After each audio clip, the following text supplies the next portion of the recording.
2 tahun kita nostalgia 2 tahun yang lalu. Oke. Kalau boleh tahu kemarin tuh teman-teman liburan pada kemana sih? Kok di kasur jalan-jalan dong, main ke Unismu tuh boleh banget. Main ke Unismu bisa banget, tanya-tanya besok mau kuliah di mana, tanya-tanya terkait Unismu, terus tanya-tanya Pak di Unismu tuh ada apa aja sih, itu boleh banget. Jadi kalau liburan itu jangan cuma apa ya, tidur-tidur di rumah saja, pasti jenuh. Betul apa betul? Online yang ilegal itu kan kita dimintain email, terus nomor, password. Seperti yang kita tahu, ketika seseorang itu sudah bisa mengakses email, sama saja kita memberikan HP kita kepada seorang tersebut.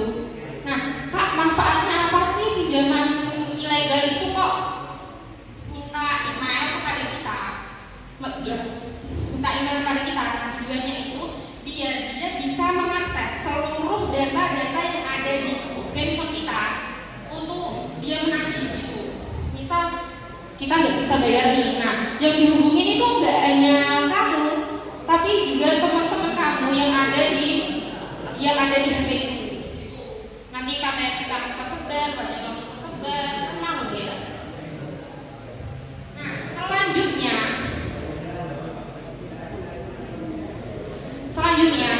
yang pinjaman online legal itu pegawainya memiliki sertifikat. Jadi dia itu ada sertifikatnya teman-teman. Kalau menagih itu enggak awur-awuran gitu loh. Kadang kan orang kan ada yang keras banget ya.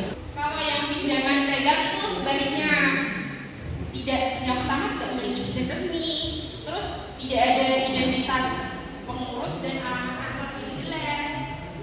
Selanjutnya dia meminta akses penuh terhadap identitas kita, dan yang terakhir pegawainya tidak melakukan penagihan atau tidak memiliki sertifikat. Lanjut. Nah, ini data menyebutkan bahwasannya 60% pengguna pinjaman online itu anak muda yang berusia 19 sampai 34 tahun. Kalian di sini umurnya berapa?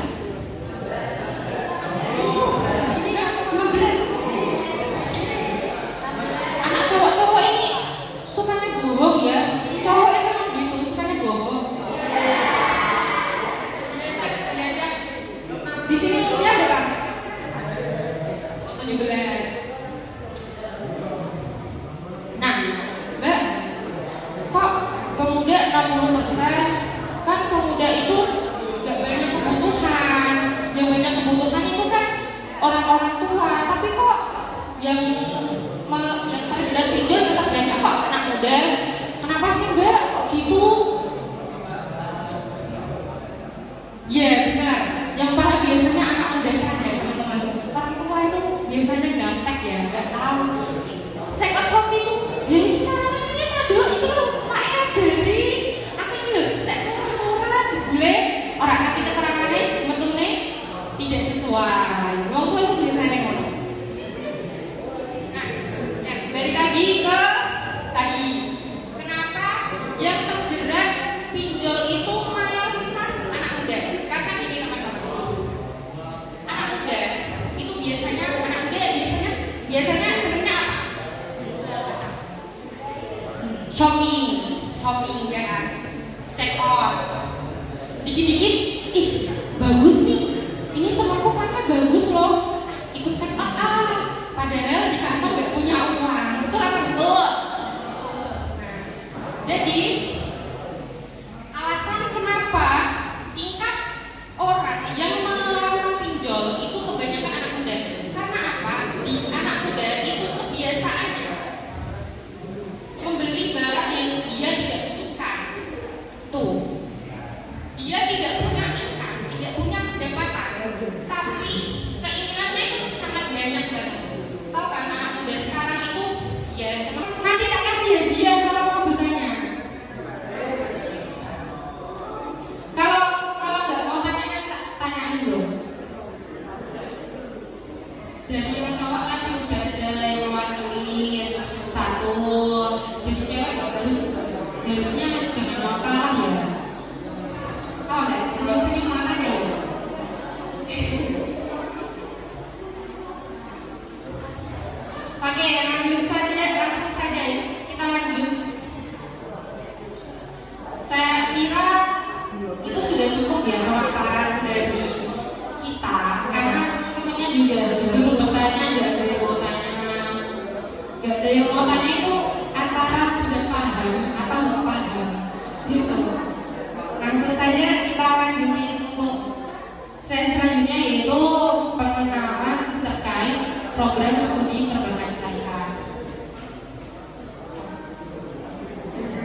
Jadi kami ini dari Insan Perbankan Syariah. Nah, Perbankan Syariah itu program studi yang ada di Unisnu Jepara yang dinaungi oleh Fakultas Syariah dan Hukum. Itu. Nah, untuk Mbak, aku ini dari DKV, aku ini gak pernah pengalaman perbankan syariah. Aku ora iso ikut ekonomi. Tenang teman-teman, jangan bingung. Saya absen dulu ya, yang dari DKV mana suaranya?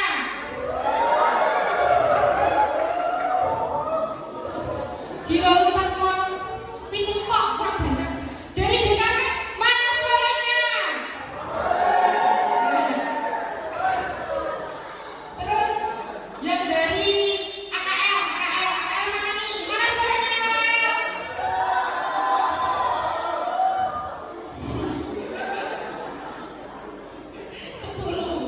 10 DKV ras 10 dari sini kan. Iya ya, ras 10. Udah 10. Apa? Ini tak saya bener kan tau. Hampir 60. Aku enggak.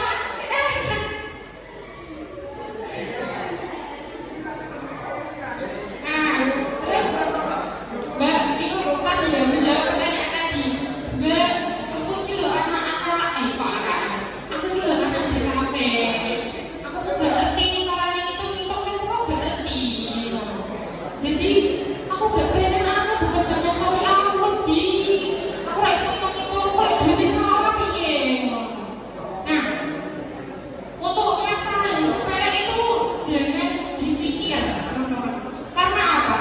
Ketika kita masuk di perbankan syariah, itu kita tidak langsung apa ya? Tidak langsung kita harus memiliki pengetahuan yang luas terkait ekonomi, terkait keuangan. Tidak, teman-teman. Itu sangat besar karena kita ketika masuk di perbankan syariah itu kita pasti diajari tentang dasar-dasarnya gitu. Jadi itu kita itu diajari dituntun dulu. Kalau sudah dituntun kita sudah, kalau jadi tuntun diajari terus kita bisa ngadep. Nah,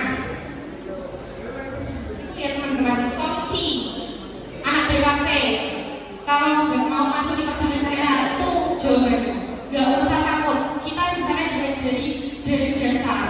Nggak mungkin kalian disuruh jumus langsung ke Google perbankan, nggak mungkin. Tetap diajari mendasar. Nah, di perbankan syariah itu ada lab perbankan syariah. Lanjut, lab perbankan syariah yang gimana? Itu sebuah akses yang memfasilitasi kita semua biar sebelum terjun langsung ke lembaga keuangan itu kita sudah dimodali dari fakultas itu adalah perbankan. Nah, di sana di lab perbankan sendiri itu kita bisa mengajukan pembiayaan, teman-teman. Jadi pembiayaan, bisa mengajukan pembiayaan. Tahu kan pembiayaan? Pasti tahu lah. Nah, kalau pasti tahu. Jadi kita bisa mengajukan pembiayaan. Kalau nggak bisa bayar UKT, kita bisa mengajukan pembiayaan di sana. Jadi terus bisa diangsur. Kalau di perbankan syariah kan kita tidak memperbolehkan yang namanya riba ya teman-teman. Jadi kalau di lab itu misal kita mengajukan pembiayaan itu kita nggak usah yang namanya membayar bunga.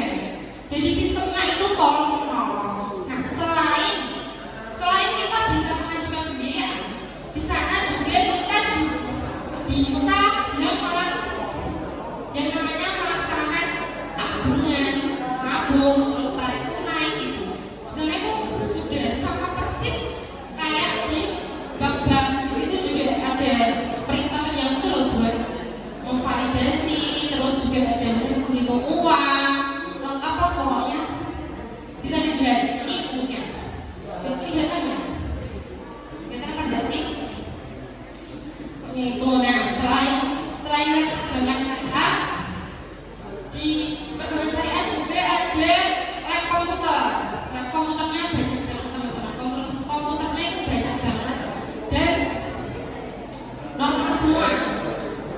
bisa diakses oleh siapa saja, jadi nggak usah izin. Misalnya ada tugas mau ngerjain di sana juga nggak apa-apa. Itu salah satu fasilitas yang ada di perbankan syariah. Lanjut Mbak.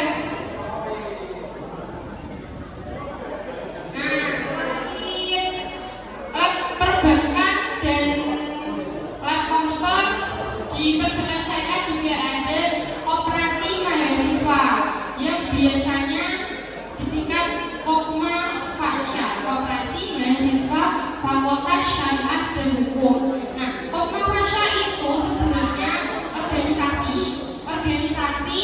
yang melatih kita untuk skill berdagang, skill berbisnis. Anak ekonomi kan biasanya kan senangnya saya duit-duit kan. Nah, terus itu kita di sana dilatih untuk berbisnis. Semisal nih, kalian punya jajanan, bisa dibikin di sana. Terus kan lumayan ya, kalau untuk itu bisa dipakai buat bayar UKT. Misal kita sehari itu payu, kok payu sih? Laku 10 incis. Nah, sebiasnya itu kita untuknya 1000, 10.000, 1.000 kali 10 udah 10.000 ya. Terus itu satu hari. Coba kalau dikaliin 30 hari berapa ya? 300.000 kan? Kan lumayan. Kalau satu bulannya 300.000, kalau dikaliin 3 bulan setengah semester itu udah 900.000. Kurang lebihnya udah bisa membantu kita buat bayar UKT. Jadi kita nanti kalau kalian itu dapat penghasilan sendiri tanpa kita membebankan kepada orang tua.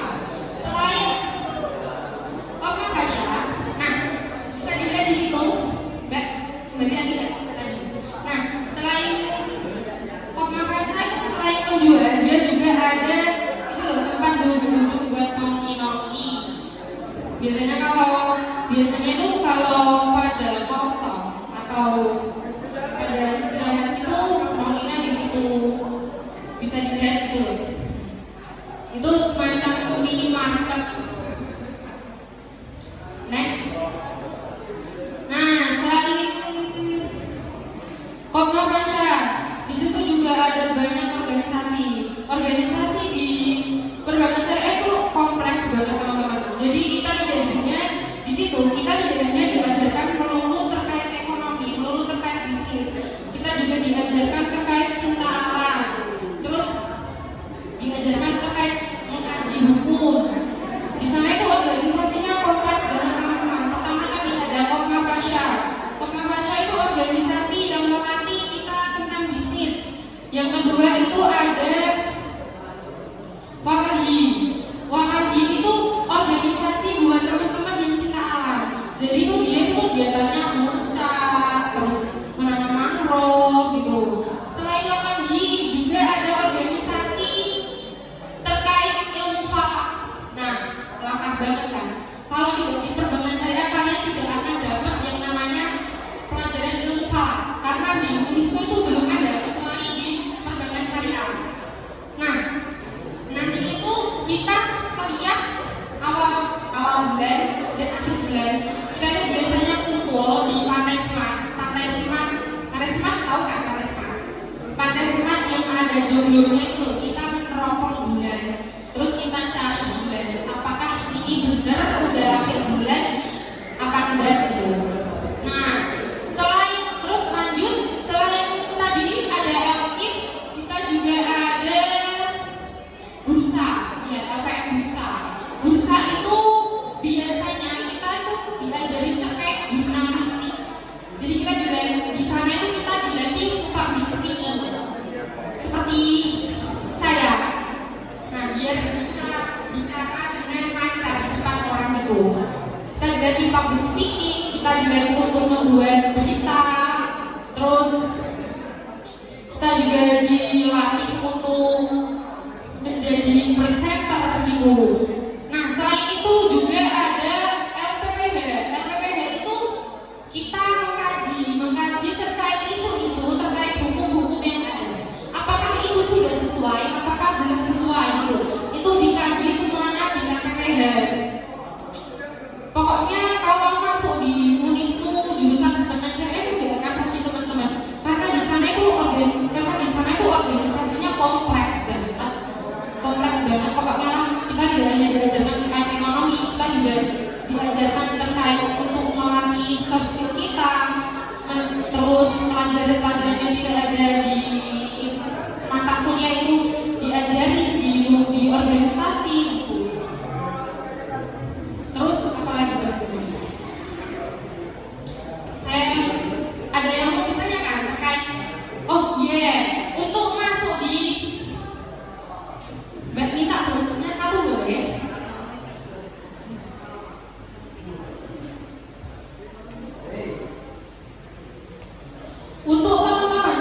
yang terkendala terkait biaya. Nah, di perbankan syariah itu menyediakan banyak sekali jalur beasiswa. Jalur beasiswanya itu yang pertama ada jalur nilai rapot, terus ada jalur prestasi kejuruan. Jadi kalau kalian punya prestasi di kelas, misal ikut lomba atau apa, kan pasti ada sertifikatnya ya. Itu bisa diajuin dan dapat beasiswa. Nah, selain itu juga ada jalur tahfiz. Di sini pasti anak pondok banyak dong, pasti pada ikut tahfiz. Di sini ada program tahfiz apa enggak sih? Ada, enggak ada. Tapi anak pondok pada ikut tahfiz. Enggak. Bisa lewat jalur tahfiz. Kalau jalur tahfiz itu biasanya kita disuruh hafalan terus di apa ya di PDI kalau di PDI. Selain jalur tahfiz juga ada jalur yatim dan duafa. Lalu juga ada jalur saudara kandung atau keluarga. Jadi kalau teman-teman ini punya saudara yang ada di Unisnu, entah itu kakak, adik atau apa, itu bisa diajukan ke Unisnu biar dapat beasiswa. Beasiswanya itu kita dipotong biaya masuk. Selain jalur keluarga kandung dan seterusnya juga ada jalur kader Nahdlatul Ulama dan juga jalur lulusan terbaik. Nah, untuk adik-adik yang ikut ilmu IKPNU itu bisa banget dimanfaatin. Kita minta surat rekomendasi dari ranting untuk diserahkan ke PMB, itu bisa banget biar dapat beasiswa. Nah, selain itu juga ada jalur lulusan terbaik. Teman-teman ini harus semangat belajarnya. Ini sudah mau akhir dari perjalanan kalian, bukan akhir dari perjalanan sih karena kalian masih SMA. Akhir dari perjalanan kalian di bangku persekolahan. Jadi kalian tuh harus sungguh-sungguh biar jadi siswa terbaik, biar jadi siswa terbaik, lalu bisa masuk di Unisnu dengan beasiswa gitu. Nah, selain itu juga yang kita di sini ada jalur KIP. Nah, ini yang orang-orang ada di Indonesia itu jalur KIP. Jalur KIP itu kalau kita masuk, kita dapat beasiswa itu bebas bayar UKT selama 8 semester. Udah bebas biaya UKT 8 semester, 8 semester sih? Ya, 8 semester. Selain dapat beasiswa bebas biaya UKT selama 8 semester, kita juga dapat uang saku, teman-teman. Enak banget kan? Udah nggak bayar UKT, udah nggak bayar semua, dikasih apa sih? Dikasih uang saku pula. Enak ya. Gitu. Kalau bisa boleh dicoba sih jalur KIP. Kalau jalur KIP itu biasanya di Google itu kita search aja KIP kuliah gitu. Nanti ada website. Kalian itu kan dibawa ke website dan daftarnya itu ya itu alurnya aja gitu. Udah berapa bisa dicoba. Terus selain itu apa lagi? Fasilitas tadi udah dijelasin ya. Fasilitas di Unisnu di prodi perbankan syariah itu semua ruangan full AC. Makanya begitu. Temen yakin aku. Keroan bimo orang serap ini. Pokoknya ini mulai itu full AC. Nanti panas nanti udah bawa. Terus setelah tadi sudah dijelaskan laboratorium perbankan syariah, terus juga di sana itu ada wifi. Di mana tuh tempat di pojok manapun pasti ada wifi. Mau di kamar mandi, mau di perpustakaan, mau gimana ya, di pojokan ada wifi. Wifi-nya itu unlimited, bisa diakses di semua tempat. Istimewa pokoknya. Terus ada juga perpustakaan, ada ruang diskusi, ada laboratorium komputer dan lain-lain. Nah, untuk teman-teman yang mau daftar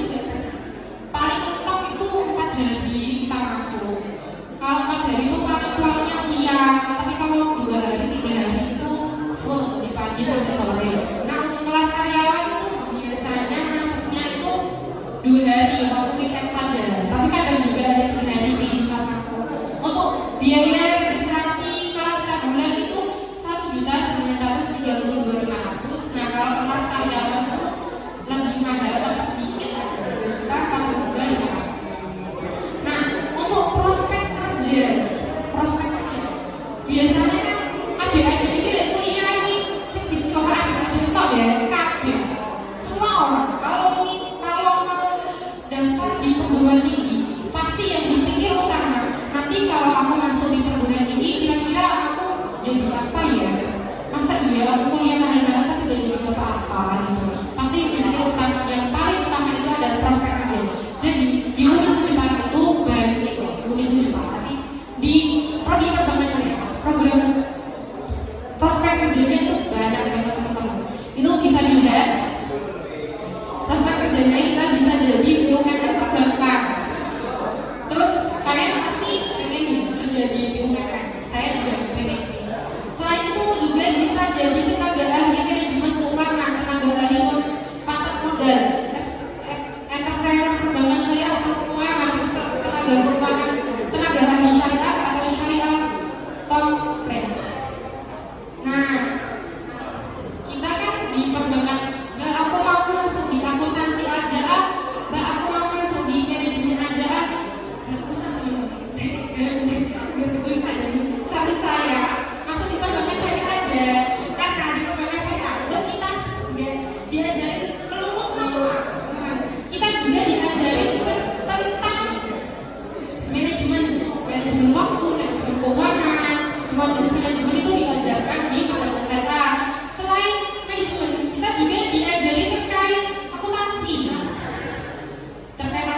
Jadi perbankan syariah juga diajarin akuntansi, dokter uang, lalu juga kita diajarin dari uang dari perspektif syariah, karena kita perbankan syariahnya ojo sampai tahu.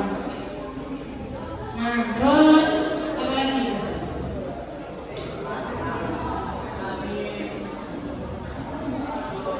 Ada yang mau ditanyain ada? Terkait prodi perbankan syariah, ada yang ditanyain entah itu beasiswanya bagaimana? Apa mau silakan?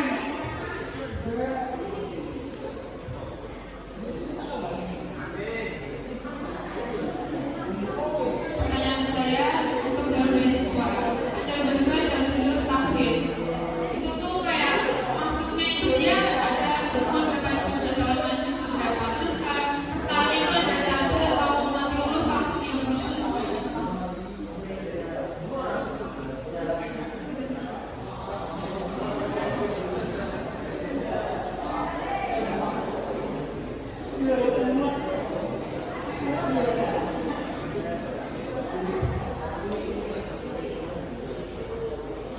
Gimana dengan bisa biaya untuk beasiswa tahfidz itu dulu?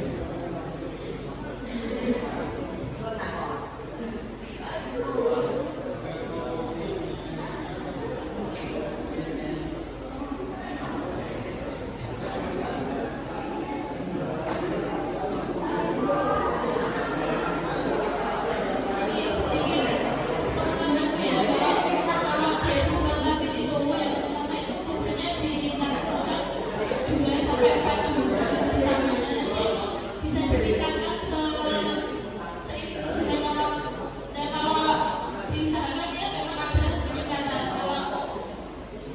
Kalau nggak ada, misalkan nggak ada kemajuan staf di universitas itu biasanya berpengaruh terhadap beasiswa kalian. Seperti itu. Ya, bisa jadi ditengah. Dan jadi sebisa mungkin itu kalian mengembangkan peran kalian. Kalau bisa ya sampai kalau kalian start di hafalannya itu akan mempengaruhi beasiswa kalian. Bisa jadi Jelas-jelas? Yang mau tanya lagi siapa? Ayo rekan-rekan, nggak apa-apa, aku masih di sini. Manfaatkan kesempatan. Nanti yang tanya tak kasih hadiah ya. Masih ada kuota 1 lagi. Ayo, yang mau bertanya terkait perbankan syariah bisa? Ini yang mau yang punya keinginan untuk masuk perguruan tinggi, coba angkat tangan. Yang mau masuk di perguruan tinggi siapa? Ayo angkat tangan. Gak ada yang mau ini, gak ada yang mau. Yang cewek-cewek ini kan juga mau masuk ke perguruan tinggi kan? Gak apa-apa, biasanya keinginan kamu ditunjukin ini bisa jadi nyata.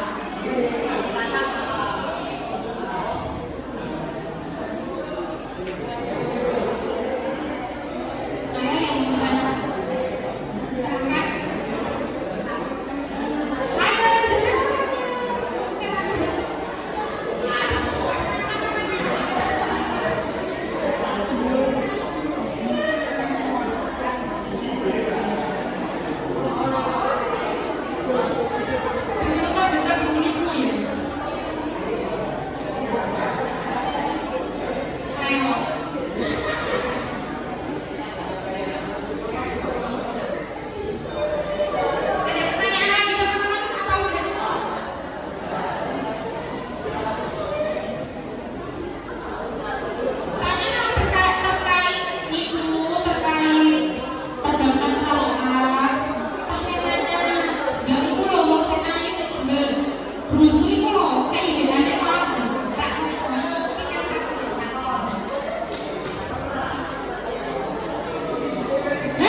deh teman-teman.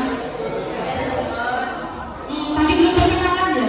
Nama saya Ima. Nama saya Ima. Ima Rahmania. Alamatnya Desa Kedungkangan RT 4 RW 4. Yang mau main boleh gabung. Mbak, mau perkenalan saya apa? Tidak usah. Kalau teman-teman saya ini dari Jepara semua Jepara Kota. Saya ambil dari sini. Terus kurang lebihnya apa Mbak? Kenalan satu-satu. Kenalan satu-satu Mbak. Untuk kenalan di sebuah. Kenalan itu tadi loh. Kuatnya sampai. Kenalan itu saya terakhir. Terus berbincang-bincang suwi. Kenalannya terakhir. Oh bareng di ghosting.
prodi perbankan syariah.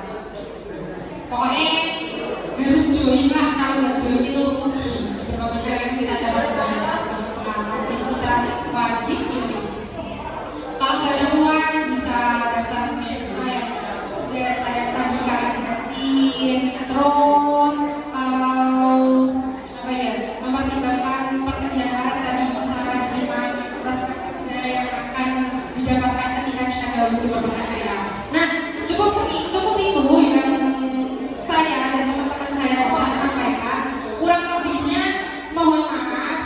Nah, untuk perkataan atau perbuatan yang sekiranya tidak mengenakan, saya mohon minta maaf ya teman-teman. Dimaafin apa Dani? Biar rahu sebentar. Iya. Dimaafin ya teman-teman. Kalau jangan maaf, assalamualaikum warahmatullahi wabarakatuh.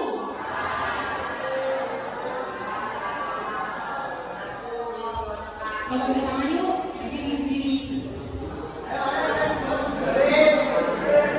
Iya teman-teman, aku lupa banget Belum video sedikit nggak? Belum ya? Maksud apa? Maksudnya apa? Iya sih, tak belum beres dulu ya? Tak terlalu dulu. Video bagus sekali terkait view yang ada di Kristu Jepara, betapa gedungnya, betapa hijaunya gedungnya.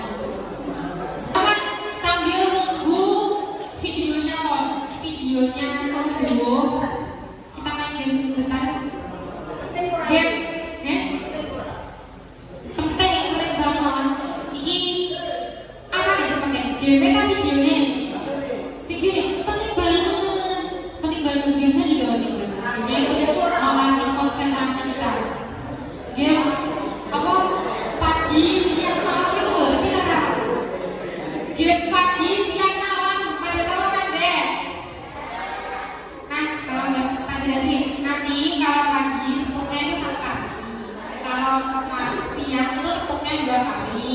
Terus kalau malam itu jangan ada suaranya, karena malam-malam tidur gangguin orang tidur. Nanti kalau kebanyakan bahaya. Ayo kita senang dulu ya. Pagi. Ini cowok-cowok.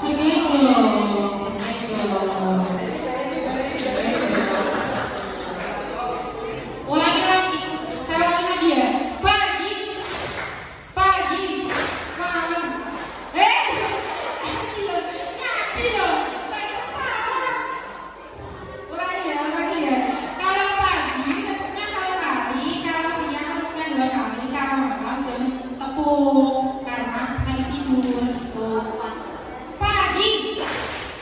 Pagi, siang, pagi, malam. Siapa mau?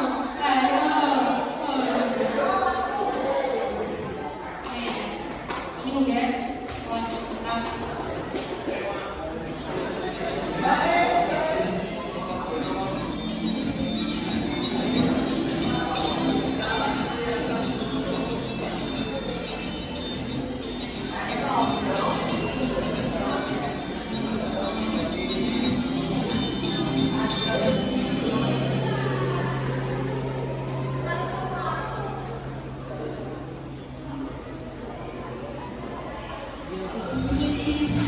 Posisi